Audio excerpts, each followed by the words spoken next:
At the beginning of Assassin's Creed 2, what I wanted is really to change the structure of the missions to, instead of having a main structure, it's to have different structure each time you start a new sequence of missions. There's a story that will be there. They'll drive the missions, surprise you, maybe missions that you start and you think they're going to do something, maybe you'll have a U-turn and do something else instead.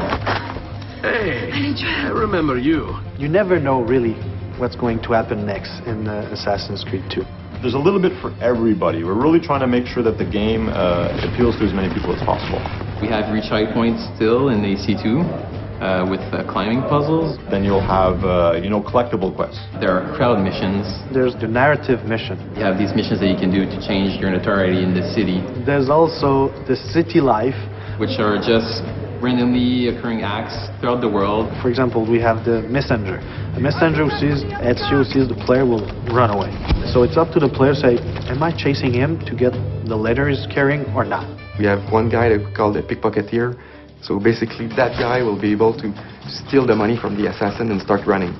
So what do? You continue your mission, or you go back to that guy to be able to get the money. Throughout the world, you're going to find exciting, memorable historical landmarks that also have interiors that you get to play through with lots of acrobatics and running and jumping. And these interiors lead to tombs that have been hidden for hundreds of years that only the assassins can find. You find these caves, you find old rundown castles, you can find a church. And you'll be, doing free running around the church to eventually find a hidden treasure. The player's going to be inside the Duomo, and, that interior is one of the biggest interiors in Italy. And, jumping and climbing through all of it is really going to give you a sense of the awesomeness of this building and your incredible freedom. For sure, these moments will be like a wow moment. It's like having an extra game or extra games inside the game that you bought. So each missions are different, a lot more variety. So it's not about doing investigation and assassination 9 times. It's really more like each time a mission can lead to a beat-up mission, can lead to a chase and escape, can lead to an assassination. It's quite overwhelming, the amount of stuff there is.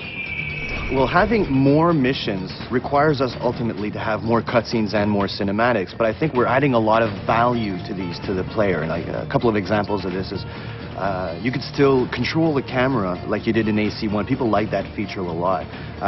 We also have mini branching cutscenes where the player will have to interact at a specific time, and this may have 2 different effects. So if you hit the cinematic at the wrong time, then you might just hug a lady, whereas if you hit it on the right time, well, who knows what's going to happen.